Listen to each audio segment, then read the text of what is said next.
Hello guys, क्या हाल चाल। I hope आप सब बढ़िया होंगे। आपकी जो तैयारी है वो अच्छे से चल रही होगी। सबसे पहले तो आपका बहुत बहुत स्वागत करता हूं हमारे इस IIT JEE नेट के प्लेटफॉर्म पर जिसका नाम है MMS। अगर हमारे चैनल को नहीं सब्सक्राइब किया तो तुरंत कर लो और अपने दोस्तों के साथ में भी शेयर कर दो। अपन ने फ्लूइड का जो फर्स्ट पार्ट है वो कंप्लीट कर दिया था, जिसमें अपन ने हाइड्रोस्टेटिक देखा था। आज जो फ्लूइड का सेकेंड पार्ट है जिसमें अपन हाइड्रोडायनेमिक्स और नॉन आइडियल फ्लूइड के बारे में पढ़ने वाले हैं। ठीक है, तो बिना टाइम वेस्ट किए आज का जो लेक्चर है वो स्टार्ट करते हैं। चलो, तो सबसे पहले टाइप आते हैं फ्लो, है ना। फ्लो ऑफ टाइप कितने टाइप के होते हैं। पहला streamline, it is a flow in which the all flu molecules passing through a point passing. मैं कहने का मतलब ये समझा देता हूँ कि मान लो यहाँ से ये स्ट्रीमलाइन है ना, फ्लो कर रही है ना। ऐसे मान लो कि ये इस पाइप से क्या कर रहे हैं, फ्लूइड फ्लो कर रहा है ना, ऐसे फ्लो कर रहा है, सिंपल। तो किसी एक पॉइंट पर, है ना, किसी एक पॉइंट पर यहाँ पे जितने भी पार्टिकल पास हो रहे हैं वहां पे जो वेलोसिटी होगी वो क्या होगी, कांस्टेंट होगी। क्या होगी, कांस्टेंट होगी। यहाँ पे इस पॉइंट पे जितने भी पार्टिकल जाएंगे यहाँ से ना, मॉलिक्यूल, जो भी फ्लूइड के मॉलिक्यूल्स यहाँ पे इस पॉइंट से जाएंगे, उसकी जो वेलोसिटी होगी इस पॉइंट पे वो हर पार्टिकल की सेम होगी। ठीक है, ये आगे बढ़े। तो ये अपने पास जो होता है इसको स्ट्रीमलाइन बोलते हैं। और अपने पास दूसरा है laminar flow. Laminar flow actually में वो बोला गया है कि इसमें लेयर के फॉर्म में फ्लूइड चलता है, जहाँ पे ये लेयर्स मिक्स नहीं होती आपस में, है ना। यही लिखा गया है कि it is a flow in which liquid is flow form of the layer at different velocity से, है ना, कि लेयर के फॉर्म में निकलता है। आगे अपन वैसे पढ़ेंगे कि ये लेयर के फॉर्म में ऐसे चलती है फ्लूइड, है ना, चलता है ऐसे। और यहाँ पे ये आपस में मिक्स नहीं होती है ना, डिफरेंट डिफरेंट वेलोसिटी से।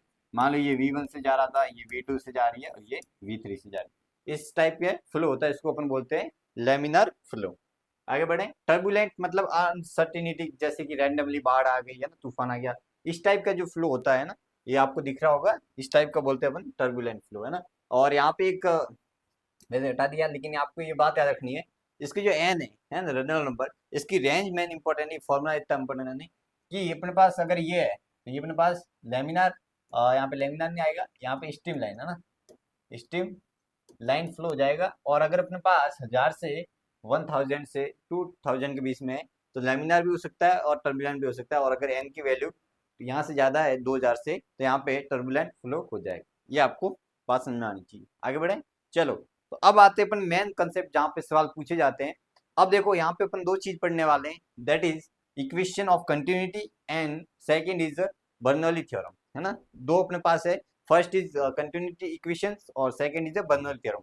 यहाँ से दो इक्वेशन आएगी, मैं जो भी अपन क्वेश्चन करेंगे इन दोनों से इक्वेशन आएगी और उनको सोल्व करना है। जो अपन को डेटा पूछा गया है उसे अपन निकाल सकते हैं ना, ये बात है। तो यहाँ पे इक्वेशन ऑफ कंटिन्यूटी ये बोलती है कि जैसे कि मान लो कि यहाँ से फ्लो हो रहा है ना, यहाँ से इतने पार्ट में फ्लो हो रहा है, ये अपने पास एरिया ए है, और यहाँ से V1 से फ्लो हो रहा है, इसका एरिया A2 है, A1 A2, और यहाँ से V2 से फ्लो हो रहा है।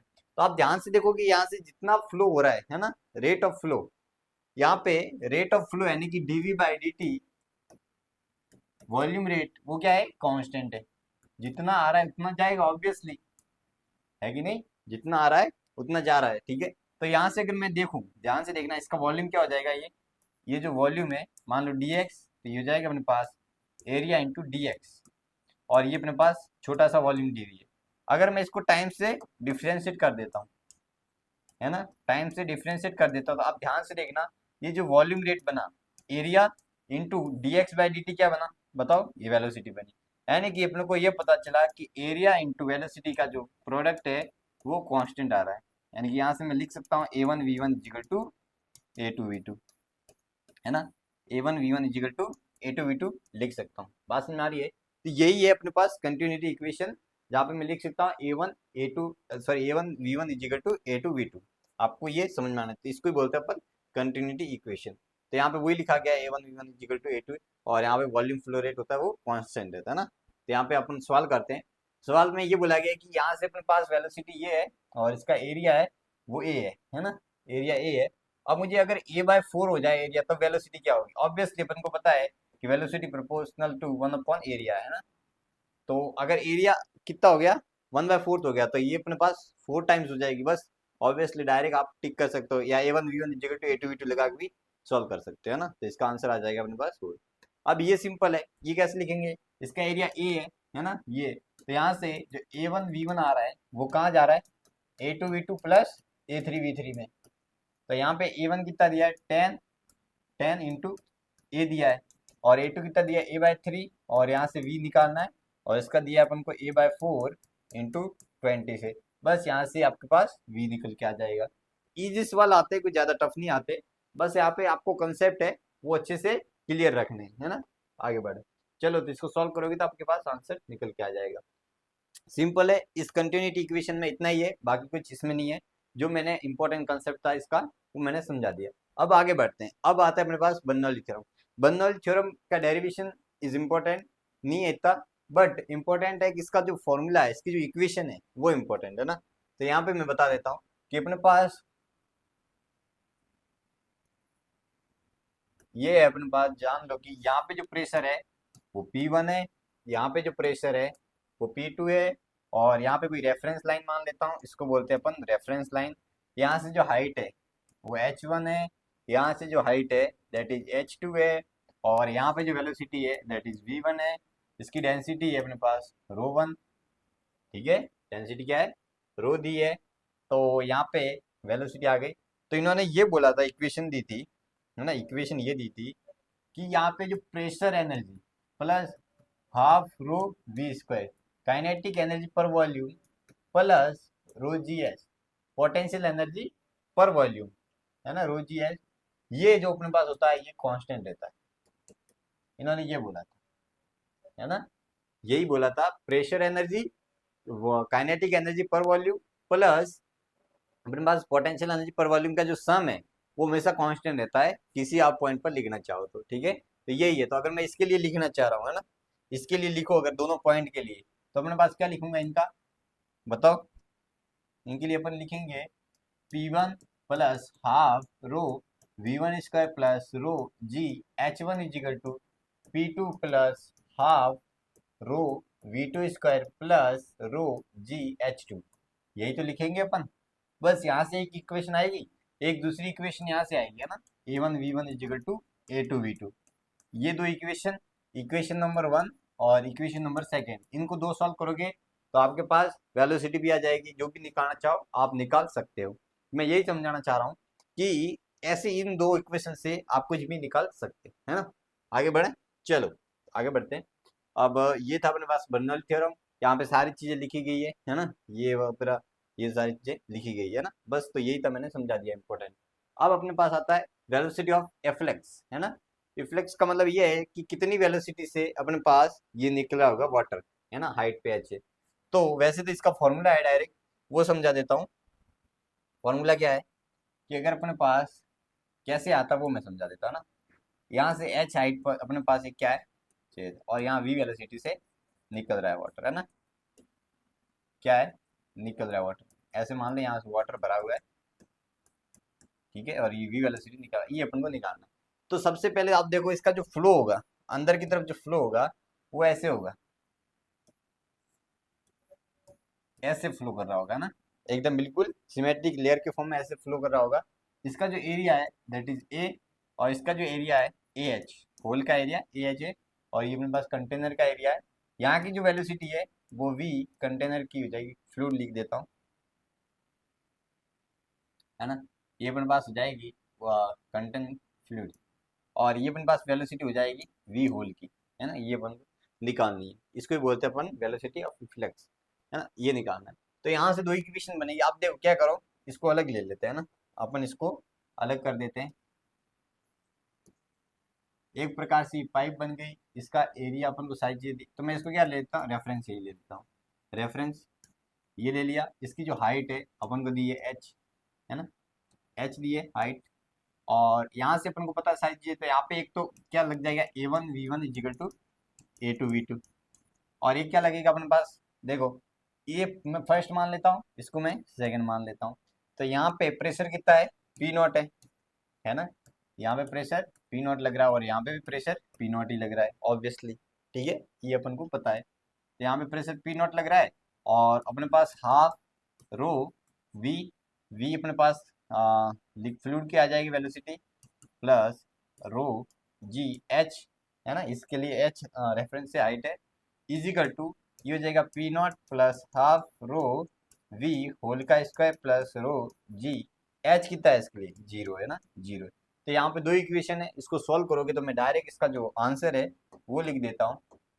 वेलोसिटी जो निकल के आती है होल की यानी फ्लेक्स की, वो निकल के आती है √2g H upon 1 minus area whole का अपॉन एरिया किसका, ये फ्लूइड कंटेनर का है ना, कंटेनर का। ये निकल के आता है फॉर्मूला, और ये आपको याद रखना है, ठीक है। यही फॉर्मूला निकल के आता है। बात समझ में आ गई क्या। ये अपने पास वेलोसिटी होल की निकली है √2gs अपॉन ये। और अगर मान लो कि ये एरिया बहुत छोटा है इसके कंपेरिजन में, इसकी वैल्यू जीरो हो जाएगी, और ये डायरेक्ट अगर a hole is very very a contents, तो यहाँ से जो वी एच निकल के आता है होल की, डायरेक्ट आप लिख सकते हो √2gh, ठीक है। कितनी होती है √2gh, बस ये आपको याद रखनी है, ठीक है। आगे बढ़े, चलो। तो ये अपने पास निकल के आता है, देखो यही लिखा गया है ना। सारी चीजें लिखी है मैंने, कैसे लिखी ये बता दिया। अब अपने पास एक सवाल है कि रेंज कितनी होगी और एच की क्या वैल्यू होगी जिससे आर मैक्सिमम होता है ना। वैसे मैं बता देता हूँ, एच की वैल्यू होनी चाहिए, ये होनी चाहिए h/2, है ना, हाइट की आधी होनी चाहिए ये। तो अपन को पता है कि h/2 कहाँ पे, ये है और ये है, बाकी ये ऑप्शन तो गए, है ना। अब इन दोनों में से है, तो कैसे सॉल्व करेंगे मैं ये बता देता हूँ कि जास अपन को क्या पूछा गया है, value of H such that R maximum. पहले तो आर निकालते थे, अपन को पता है आर कैसे निकालते थे। हाँ, ये एक प्रकार से प्रोजेक्टाइल मोशन जैसे हो गया, ये √2gh है ना, और ये आर है ना, आर अपने पास आ जाएगा।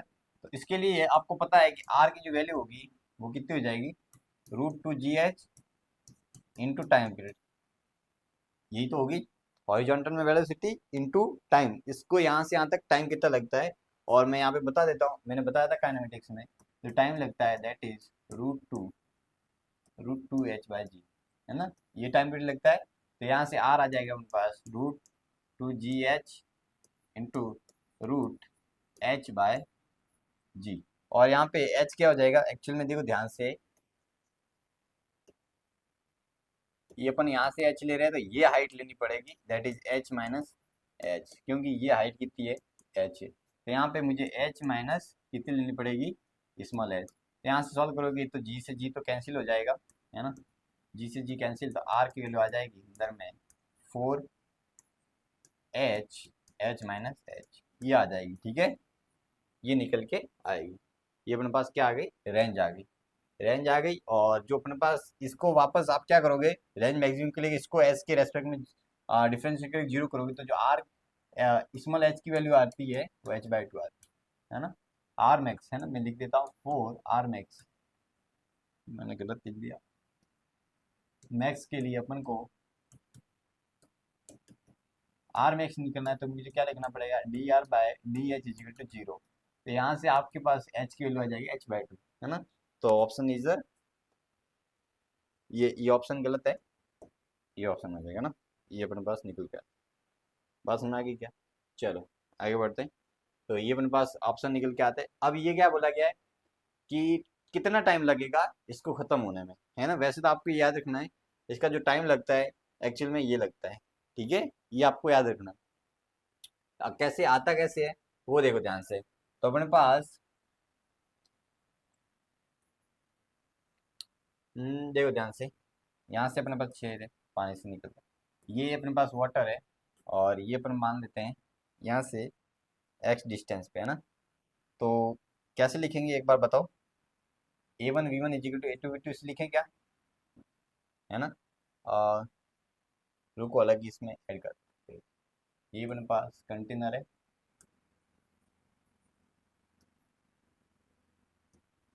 ठीक है, और ये अपने पास आ रहा है एरिया v से, और ये डिस्टेंस है जो है वो x है ना। यहाँ ऊपर से ले लेते हैं,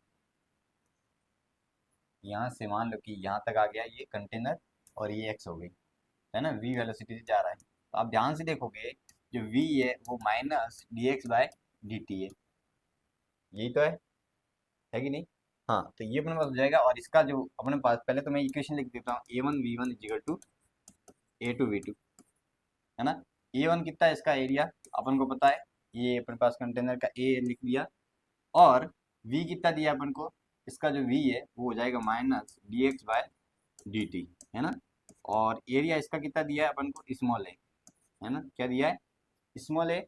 और इसका V2 कितना हो जाएगा बताओ, अपन ने अभी जस्ट लिखा था √2GH, एरिया बहुत कम है, तो यहाँ से आप क्या करोगे, dt को इस तरफ भेजोगे, और यहाँ पे h कितना है बताओ, h की वैल्यू एक्चुअल में अपन यही तो ले रहे थे, x ही है ना, तो यहाँ पे x कर देना।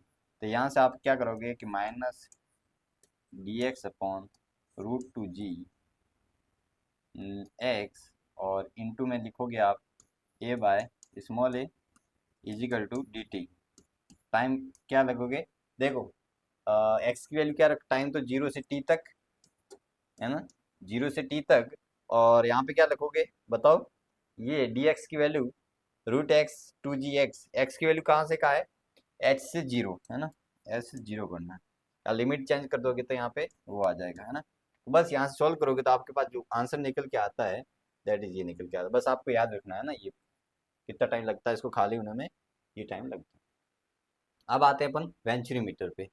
वेंचुरीमीटर ये कुछ और नहीं है, फ्लो रेट को मेजर करता है ना। तो venturimeter is a device used for measuring the rate of flow through the pipe, यानी कि कितना 5 से dV/dt मेजर करता है ना, dV/dt मेजर करता है। और इसका जो फॉर्मूला निकल के आता है ना, इसका जो dV/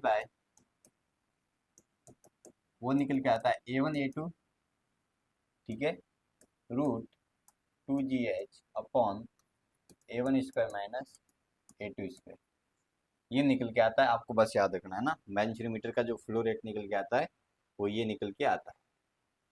ये सिंपल था फॉर्मूला, बस आपको ये याद रखना। अब आते हैं मेन, अब जो अपन का फ्लो था, है ना, स्टीम सॉरी हाइड्रोडायनेमिक्स था, वो कंप्लीट हो चुका है। अब आते हैं अपन non ideal fluid. Non ideal fluid में दो टॉपिक है important, that is viscosity and second is a surface tension, ये रहेगा। और आज का जो लेक्चर है वो अपन कंप्लीट कर देंगे, है ना। तो ये पे अपने पास अपन को पढ़ा था कि यहाँ पे जो ये लेयर 4 लेयर के फॉर्म में चलता है, V2 V3, है ना, अलग अलग। और जो ये वाला है लेयर, है ना, ये वाली है, ये 0 है, यानी कि जो कांटेक्ट में है सरफेस के, वो रुकी हुई है। तो यानी वेलोसिटी डिफरेंट डिफरेंट है, ऊपर से नीचे नीचे आते हैं तो वेलोसिटी डिक्रीज होती जाती है। डिक्रीज क्यों हो जाती है, आपस में फ्रिक्शन होता है, इस लेयर के बीच में आपस में फ्रिक्शन होता है, इनको ही बोलते हैं अपन विस्कोसिटी, है ना। फ्रिक्शन फोर्स होता है, इसको अपन विस्कस फोर्स बोलते हैं, और इसको ही अपन घटना को बोलते हैं विस्कोसिटी, है ना। इस फिनोमिनन को अपन क्या बोलते हैं, विस्कोसिटी बोलते हैं। कि अपन पास फ्लूइड है, उनकी लेयर होती है, लेयर के फॉर्म में, उनके बीच में क्या होता है, फ्रिक्शन। इस वजह से यहाँ पे वेलोसिटी V3 V4, यहाँ पे V2 is greater than V3 is greater than V4, यानी डिक्रीज होती जाती है, किसके कारण, ड्यू टू फ्रिक्शन के कारण, है ना। तो यहाँ पे जो फ्रिक्शन फोर्स लगता है, यानी कि विस्कस फोर्स लगता है, वो सबसे पहले तो इनकी वेलोसिटी ग्रेडियंट, है ना, वेलोसिटी ग्रेडियंट के प्रोपोर्शनल होता है ना। और फ्रिक्शन फोर्स होता है, वो प्रोपोर्शनल होता है एरिया के, है ना। यहाँ पे जो इसका एरिया है ना, इस एरिया के प्रोपोर्शनल होता है। तो यहाँ से आप जब लिखोगे कंबाइन, तो ये आ जाता है A/dV/dx, और यहाँ से आप निकालोगे तो यहाँ पे अपने पास एक ईटा आता है dV/dx, है ना। ये निकल के आता है फॉर्मूला विस्कस फोर्स का। Eta is a coefficient of viscosity, है ना, कोएफिशिएंट ऑफ विस्कोसिटी है ना, विस्कोसिटी का कोएफिशिएंट है। बात समझ में आ गई क्या, ठीक है। तो यही मैं कहना चाह रहा हूँ। तो यहाँ पे जो विस्कस फोर्स आता है फॉर्मूला ये होता है, और dV/dx, है ना, इसको बोलते हैं वेलोसिटी ग्रेडियंट,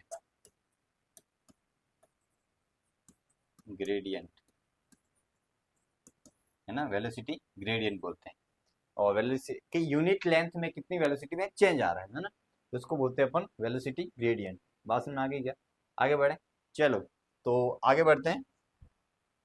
आप देखो यहाँ पे वही लिखी गई है dV/dx, मैंने सारी चीजें समझा दी, है ना। ये वाली वेलोसिटी जो सर कांटेक्ट में होती है वो 0 होती है। आगे बढ़ते हैं, चलो। तो विस्कोसिटी यहाँ पे 1 पॉइजली, इसकी जो यूनिट होती है वो 10 पॉइज के इक्वल होता है ना, सीजीएस में, इज पॉइज, है ना, सीजीएस में, और इसको पॉइजली बोलते हैं अपन ऐसे यूनिट में, न्यूटन मीटर पर मीटर स्क्वायर पर सेकंड, है ना। ये सारी चीजें अपन को पता ही। आगे बढ़े, चलो। यहाँ पे दो प्रोफाइल होती है वेलोसिटी की, ठीक है, एक होती है यूनिफॉर्म, एक होती है नॉन यूनिफॉर्म। यूनिफॉर्म में सिंपल है कि जो D V by D X है वो कांस्टेंट रहता है, सिंपल बात है, D by D X constant रहता है, और इसमें D by D X constant नहीं रहता है। दो प्रोफाइल होती है डी बाई, मोस्ट ऑफ आप किसके ऊपर सवाल आते हैं, इसके ऊपर सवाल नहीं आते, तो ये इंपॉर्टेंट है। अगर मान लो यहाँ पे लिखनी है तो डी बाई डी एक्स लिखना है, यानी कि चेंज कितना है, तो वी टॉप वी डाउन, है ना, बॉटम, तो यहाँ पे वो बॉटम और डिस्टेंस डी है ना, ये तो वही हो गया अपने पास डी बाई डी एक्स, है ना, इतनी लेंथ पे ये चेंज आ गया। अब स्टोक्स लॉ आते हैं ना। स्टोक्स लॉ, एक स्फेरिकल कोई भी ऑब्जेक्ट है जो किसी मीडियम में फ्लो कर रहा है, तो इसके ऊपर जो विस्कस फोर्स लगता है ना, वो इन्होंने ये बताया था, जो विस्कस फोर्स लगता है ना, वो होता है 6 pi eta are into we, है ना, ये बताया था, जहाँ पे R is radius of sphere, radius of sphere, V is velocity of sphere, है ना, और ईटा अपन जानते हैं कोफिशिएंट ऑफ विस्कोसिटी, है ना, ये अपन जानते ही है। तो ये फॉर्मूला दिया था 6 pi eta are into we, है ना, तो ये बोला है it is gives viscous drag force acting on spherical body moving with the velocity in the medium eta, है ना, जो भी है ईटा मीडियम में फ्लो करता है। तो ये था अपने पास, और ये बहुत इंपॉर्टेंट है कि जब कोई मीडियम में फ्लो करता है कोई भी स्फेरिकल बॉडी, तो इनिशियल में तो इसका एक्सेलरेशन होता है ना, नीचे एम जी लग रहा है, और ऊपर अगर मीडियम की बात करता है ना, फ्लूइड, यहाँ पे मान लें कि ये फ्लूइड है, एयर में बात करें तो ये धीरे धीरे यहाँ पे, तो धीरे धीरे क्या होता है कि ये एम जी की वजह से यहाँ पे वेलोसिटी अपन को पता है कि जो विस्कस फोर्स है वो वेलोसिटी के क्या है, प्रोपोर्शनल है। तो एक्सेलरेशन की वजह से यहाँ पे वेलोसिटी इंक्रीज होगी, तो ये एफ भी बढ़ता है ना, विस्कस फोर्स भी बढ़ता है, तो ऊपर आ जाता है एक विस्कस फोर्स, है ना, एफ वी। और एक केस ऐसा आता है जहाँ पे ये दोनों क्या हो जाते हैं, इक्वल हो जाते हैं, ठीक है, इस ये क्या हो जाता है, इक्वल हो जाता है। तो इस केस में जो वेलोसिटी है ना, when F V is equal to F W, ये तो वेलोसिटी क्या हो जाती है, कांस्टेंट, है ना, कांस्टेंट हो जाती है। और आपने देखा होगा कि जो बारिश की बूंदे होती है ना, जो अपने पास रेन ड्रॉप होती है, वो क्या होती है, इनिशियल में एक्सेलरेट होती है, लेकिन वेलोसिटी के साथ में उनके ऊपर ये अपने पास विस्कस फोर्स होता है, और उनका जो वेलोसिटी है वो कांस्टेंट हो जाता है। तो अपना जो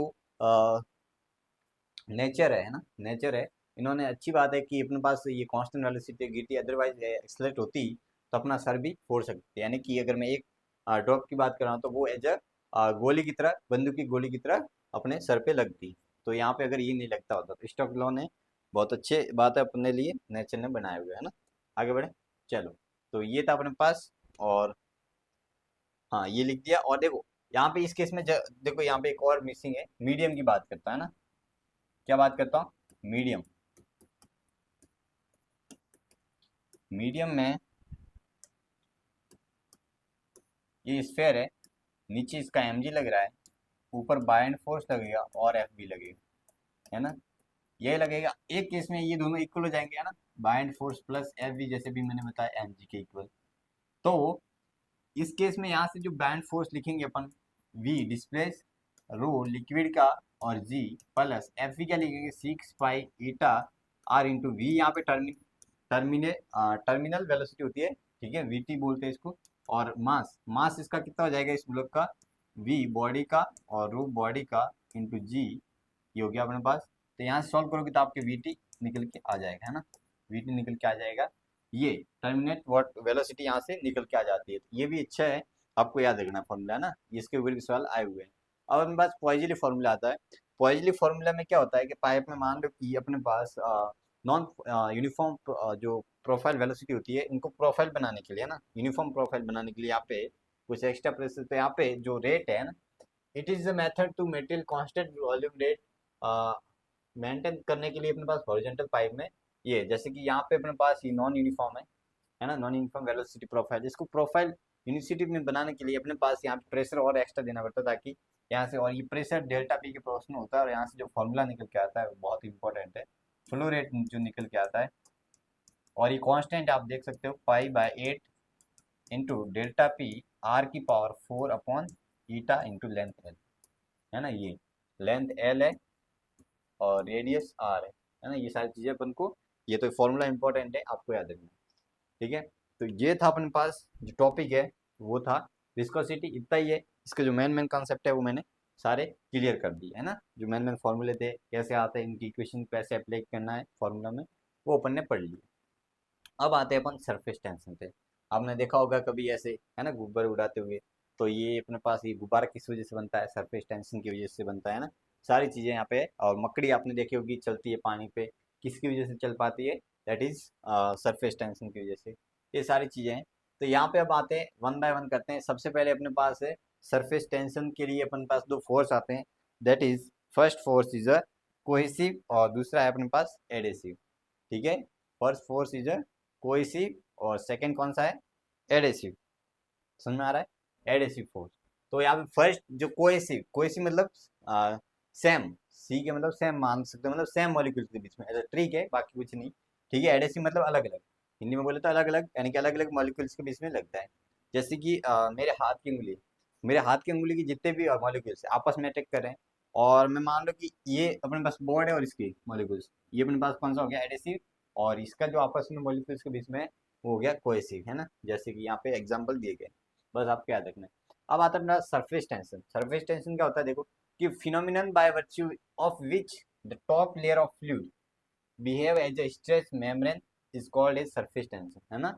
यानी कि, यानी कहने का मतलब ये है कि एक सरफेस जो टॉप लेयर होती है, इसकी जरूरत कैसे होती है मैं बता देता हूँ। जैसे अपने पास एक कंटेनर है ना, इसके ऊपर की सरफेस, आपको पता है यहाँ पे जो मॉलिक्यूल्स के, इस मॉलिक्यूल अंदर वाले मॉलिक्यूल्स के फोर्स जो ऊपर लग रहा होगा, जो नेट फोर्स लग रहा होगा ना, नेट फोर्स वो कितना होगा, जीरो, है ना। हर तरफ से लग रहा है अंदर वाले मॉलिक्यूल, लेकिन क्या होगा इस ऊपर वाले मॉलिक्यूल्स के नीचे तो लगेंगे लेकिन ऊपर नहीं लग पाएगा। तो नेट जो निकल के आता है इसका, है ना, नेट फोर्स निकल के आता है, वो एफ नेट इधर निकल के आता है और नॉन इक्वल टू जीरो। ये तो जीरो नहीं है, इसका मतलब यहाँ पे ये सरफेस कुछ इस टाइप में स्ट्रेच हो जाती है ना, स्ट्रेच हो जाती है अंदर की तरफ। पास में आ रही है क्या, ये अंदर की तरफ थोड़ी स्ट्रेच हो जाती है, इस स्ट्रेच को अपन बोलते हैं सरफेस टेंशन, है ना। अब इस फिनो मेम्ब्रेन बोल जाती है, इसको अपन बोलते हैं फिनोमेनन को सरफेस टेंशन। तो यहाँ पे वही लिखा गया है, सारी ये टॉप जो लेयर है उसका नेट फोर्स यहाँ पे नीचे लगता है। ठीक है, इस वजह से यहाँ पे ये हो जाता है। पास में आ गई क्या, आगे बढ़े। चलो तो अब इसको थोड़ा सा अपन एग्जाम्पल के थ्रू, पहले तो इसमें दो सरफेस टेंशन कैसे डिफाइन किया जाता है, एक एनर्जी के बेस पे और एक फोर्स के बेस पे। तो एनर्जी के बेस पे अगर बताऊं तो ये अपने पास होती है पोटेंशियल एनर्जी अपन पर यूनिट एरिया और फोर्स अपन पर यूनिट लेंथ, है ना। ये अपने पास दोनों से अपन डिफाइन करते हैं सरफेस टेंशन पे, है ना। Two layer of defined is surface tension, surface energy per unit sorry. तो अपने पास ये हो जाता है, और force per unit length on surface, है ना, एफ अपन एल से भी रिप्रेजेंट करते हैं। आगे बढ़े, चलो तो ये दोनों से अब आता है अपने पास टाइम है, वो है सॉल्व करने का, है ना, क्वेश्चन सॉल्व करने का, ताकि अपन को सारी चीजें क्लियर हो जाए, उनको अप्लाई कैसे करने हैं फॉर्मूलों को, वो सॉल्व करते हैं ना। तो पहला सवाल है कि अपने पास एक सिलेंड्रिकल नीडल है और पानी पे रखी गई है ना। तो अपन को पता है कि यहाँ पे एक नीडल रखी गई है, ऐसे होगी, अंदर की तरफ थोड़ी सी होगी। ठीक है, और यहाँ पे आप ध्यान से देखोगे, क्या देखोगे कि यहाँ पे सरफेस टेंशन लगेगा, और सरफेस टेंशन कितना लगे, एस इंटू फोर्स। पहले तो सरफेस टेंशन यहाँ पे लगेगा, और ये एंगल मान लो थीटा बना रहा है ना, थीटा एंगल बना रहा है, तो इसके दो कर S into L, S into L, यही तो लगेंगे, है ना। Surface tension S into L लगेगा फोर्स, और इसकी लेंथ एल है जो भी अपन को दी गई है। तो यहाँ से आप ध्यान से देखो, इसके दो कंपोनेंट आएंगे, एक तो ऊपर आ जाएगा two S L sine theta, और ये तो आपस में कट जाएंगे ना, एस एल कोस थीटा, और इस तरफ आ जाएगा एस एल कोस थीटा। तो ये तो कैंसिल हो गए, और ऊपर मास, और ये किसको वेट बैलेंस कर रहे होंगे, एम जी को, है ना। तो यहाँ से मैं ये लिख सकता हूँ क्या, बताओ, मैं ये लिख सकता हूँ ना कि यहाँ से जो एम जी है वो अपने पास आ रहा है two S L sine theta, तो एम अपने पास निकल के आ गया two S L sine theta upon g, है ना, ये आ रहा है। और अपन को मैक्सिमम मास बताना है, तो मैक्सिमम कब होगा, जब अपने पास इसकी वैल्यू 1 होगी, है ना। तो यहाँ से जो मैक्सिमम मास आता है वो आता है two S L upon g. है ना। तो ये ऑप्शन निकल के आता है। तो ऐसे करना होता है सवालों को, कोई ज़्यादा टफ नहीं आता। जैसे आपको देखो नीडल, यहाँ पे नीडल रखी गई है ना, सिंपल आपको दिख रहा होगा। आगे बढ़े, चलो। तो ये अपने पास आंसर निकल के आता है। ये अच्छा सवाल है कि कितना मुझे वर्क डन रिक्वायर करना पड़ेगा, है ना, अगर बड़ी ड्रॉप को छोटी ड्रॉप में तोड़ने के लिए। ये अपने पास सवाल है। तो कैसे करते हैं, देखो सबसे पहले तो आ जाओ। अपने पास एक बड़ी ड्रॉप है और इनको एक छोटी छोटी ड्रॉप में तोड़ना है। और ये छोटी छोटी ड्रॉप कितनी है, एन है ना। और इसकी जो रेडियस है वो आर है। और इसको मुझे कितना वर्क डन करना पड़ेगा वो बताना। तो आपको सिंपल पता है कि यहाँ पे कुछ और नहीं, इसमें जो कंसेप्ट लगेगा that is S is equal to U upon L था, है ना, एरिया। तो यहाँ से U is equal to S into area, ये कंसेप्ट लगाना है। जो यहाँ से वर्क डन आ जाएगा वो U2 माइनस U1 करना है ना। सरफेस एनर्जी का डिफरेंस जो आएगा वही अपन को वर्क डन करना पड़ेगा। तो यहाँ से कैसे करेंगे, देखो ध्यान से। वर्क डन के लिए अपन यू कितना है, एस, और ये अपने पास एरिया कितना हो जाएगा, सरफेस टेंशन तो वही रहेगी, माइनस एस एरिया टू, है ना, area one. S into area two minus area one. अब ये देखना है अपन को एरिया वन और एरिया टू, है ना, यही देखना है। इसका सरफेस एरिया कितना आ जाएगा बताओ। इसका सरफेस एरिया आ जाएगा पाई आर स्क्वायर माइनस, ये इसका सरफेस एरिया कितना हो जाएगा बताओ, N into 4 pi small R square, यही तो हो जाएगा। तो यहाँ से अपने पास एस इंटू 4 पाई, और ये अपने पास आर स्क्वायर कॉमन ले लिया तो 1 माइनस, बताओ 1 माइनस कितना बन जाएगा, ये अपने पास बन जाएगा N R by capital R का स्क्वायर। सही लिखा मैंने, यही बनेगा ना। हाँ, अब देखो ये अपन को स्मॉल आर चाहिए, है ना। अब क्या चाहिए मुझे, स्मॉल आर चाहिए। इन दोनों का रेशियो आ जाए तो अपन को पता चल जाएगा कैसे करेंगे। तो आपको पता है कि वॉल्यूम तो सेम ही रहेगा, है ना। तो volume 4/3 pi R cube is equal to N into 4/3 pi small R cube, है ना, यही तो होगा। तो यहाँ से कैंसिल होता है ये सारी चीज़ें। तो अपने पास जो आर आता है ना, इसको इस तरफ भेज देता हूँ, इसको इस तरफ भेज देता हूँ। तो अपन को R upon R capital R cube आता है, वो आता है अपने पास 1/n। सही लिखा मैंने। इसको अपन यहाँ से क्यूब हटाए, है ना, यहाँ पे लिख देता हूँ आर बाय कैपिटल 1/n की पावर 1/3 हो जाएगा। सही लिखा। तो यहाँ से वैल्यू पुट कर देता हूँ मैं, है ना। वैल्यू पुट करूंगा तो अपने पास जो वर्क डन आ जाएगा S into 4 pi R square 1 minus n, और ये हो जाएगा 1/n की पावर 1/3 इंटू स्क्वायर, है ना। सही है। तो ये निकल के आता है अपने पास। तो यहाँ से ये 2/3 और 2/3 ऊपर जाएगा 1/3, 1/3 हो जाएगा ना। तो ये हो जाएगा n की पावर 1/3, है ना। और ये आ जाएगा एस 4 पाई आर स्क्वायर। तो किसके प्रोपोर्शनल आ रहा है देख लो, 1 माइनस एन की पावर 1/3, है ना। तो यहाँ पे जो अपने पास ऑप्शन आएगा वही है, मतलब चेंज बस बताया गया है। बाकी एन की पावर 1/3 माइनस 1 के इक्वल आ रहा है ना, प्रोपोर्शनल आ रहा है ना वर्क डन। ये अपन को करना पड़ता है। बाकी मैंने आपको आंसर बता दिया। अगर ये भी पूछ लिया तो आप निकल सकते हो, है ना। आगे बढ़े, चलो। अब आता है अपने पास the concept is excess pressure, है ना। एक्सेस प्रेशर होता क्या है वो बताते हैं। कि अगर अपने पास 3 लेयर है, ये और ये। तो अपन को पता है कि यहाँ पे जो P1 है P2 है, यहाँ पे P1 है P2 है, यहाँ पे P1 है और P2 है। अगर ये प्लेन है तो इसका मतलब P1 is equal to P2 होगा, है ना। यहाँ पे P1 कम होगा, है ना, P2 ज़्यादा होगा, इस तरफ मुड़ के। यहाँ पे P1 is greater than P2 होगा, तो इस तरफ ये सरफेस मुड़ गई होगी, अपन को पता है। ये अपने पास और जो चेंज है ना, change in P2 and P1, इसको बोलते हैं एक्सेस प्रेशर, है ना। इसमें जो चेंज आता है इसको ही एक्सेस प्रेशर बोलते हैं।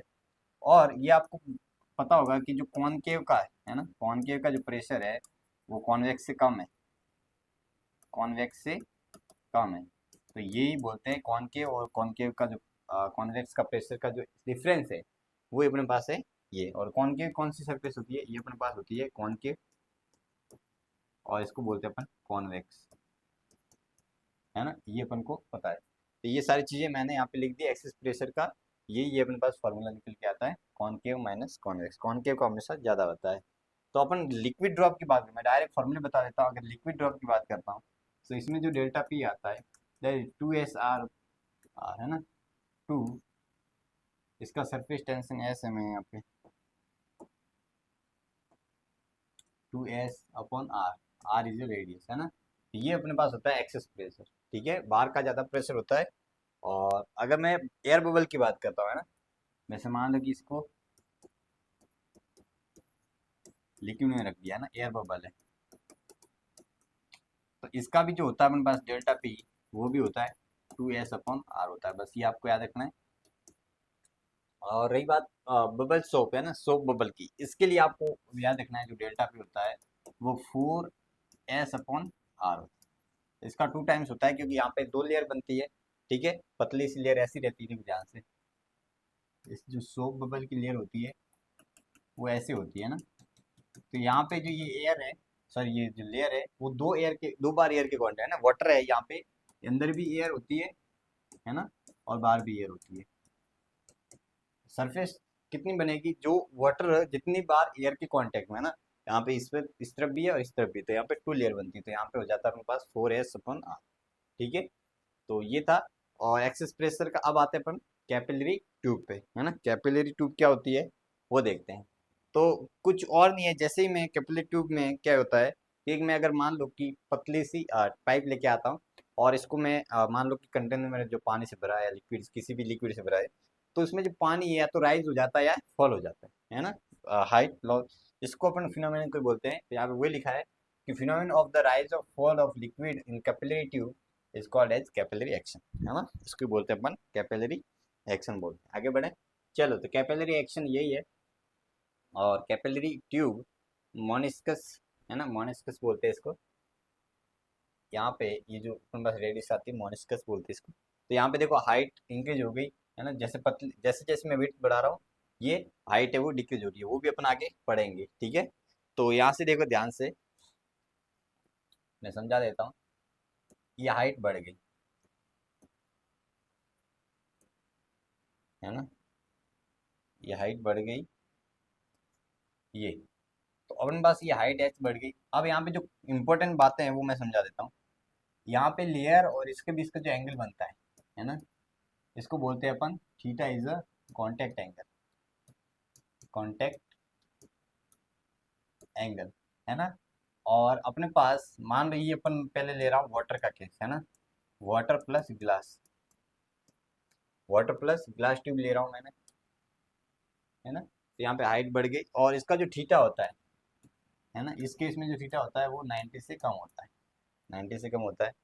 इसकी कहीं ना कहीं जैसे ये गोले का पार्ट होगा, इसकी कहीं ना कहीं ये रेडियस हो गया ना, आर, और यहाँ पे इस ट्यूब की रेडियस है स्मॉल आर। तो यहाँ से अपने पास जो एंगल बन रहा है ना, एंगल कौन सा वाला, ये वाला एंगल कौन सा वाला बनेगा बताओ। हम्म, ये अपने पास बनेगा जो एंगल ये वाला, ये कोस, यहाँ से जो कोस आर आ जाएगा ना, कोस थीटा बनेगा कॉन्टेक्ट एंगल, वो R/कैपिटल R बनता है। ये आपको आगे काम आएगा, वो मैंने यहाँ पे लिख दिया, पसंद आ रही है, ये मैंने क्या कर दिया, लिख दिया। ध्यान से देखो, ये कांटेक्ट एंगल हो गया अपने पास। हाइट फॉल राइज क्यों होता है वो भी बता देता हूँ। क्योंकि आपको पता है कि इसमें जो ऊपर वाला प्रेशर है वो ज़्यादा होता है, तो इसका इक्विलिब्रियम लाने के लिए यहाँ पे हाइट इंक्रीज हो जाती है, तो यहाँ पे अपन मैं देखूंगा तो यहाँ पे दोनों का प्रेशर सेम आता है, इसी वजह से यहाँ पे राइज होता है, ठीक है। और जो मरकरी और ग्लास के केस में जो अपने पास हाइट होती है वो फॉल होती है ना, ये अंदर की तरफ आता है, वो भी अपन आगे देखेंगे। तो यही है सारी चीज़ें। अब यहाँ से अपने पास देखो, मैं यहाँ पे लिख देता हूँ, यहाँ पे आगे लिख देते हैं कि अपने पास ऐसे बनता है ना, और यहाँ पे ये कांटेक्ट एंगल है। यहाँ पे जो प्रेशर है ना, यहाँ पे जो प्रेशर है डेल्टा पी है, तो ध्यान से देखना, यहाँ का जो डेल्टा पी आ जाएगा वो कितना आ जाएगा बताओ।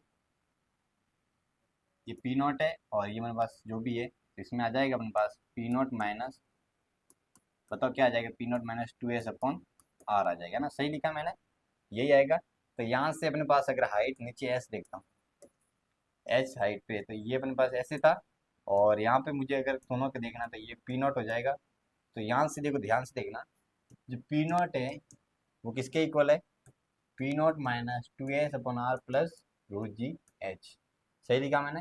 तो पी नॉट से पी नॉट कैंसिल, तो रो जी एच इजिकल टू क्या हो जाएगा 2s आर।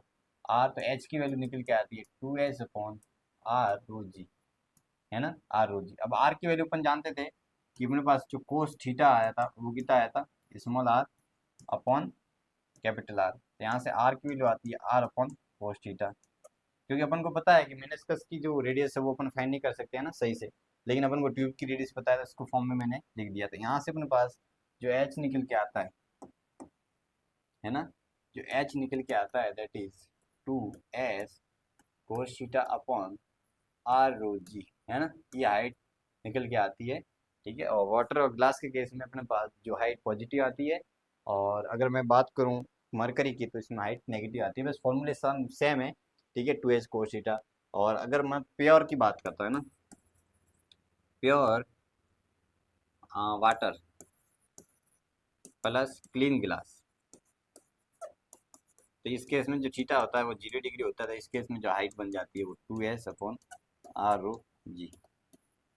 ठीक है, यानी कि बिल्कुल एंगल एकदम ऐसे हो जाता है ना, इस केस में बिल्कुल ऐसे हो जाता है, ये आपको पता होना चाहिए। तो ये था अपने पास हाइट, और बाकी अपन ने हाइट इंपॉर्टेंट थी तो यहाँ पे कौन सारी चीज़ें मैंने लिख दी है ना।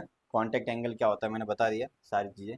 और इम्पोर्टेंट पॉइंट ये था कि देखो ध्यान से क्या होता है कि अगर मान लो पहला पॉइंट तो ये है कि अनसफिशियंट ट्यूब ले लो, है ना, अनसफिशियंट ट्यूब ले लेता हूँ। मान लो कि ये हाइट एक्चुअल में इतनी राइज होनी चाहिए थी, और मैं जो ट्यूब लेता हूँ इतनी ले लेता हूँ, तो क्या होगा, कुछ और नहीं, ये ऐसे बन जाएगा, है ना, ये ऐसे बन जाएगा। क्यों कि आप ध्यान से देखो, एच अपन ने क्या लिखा था 2s/r रो जी, है ना।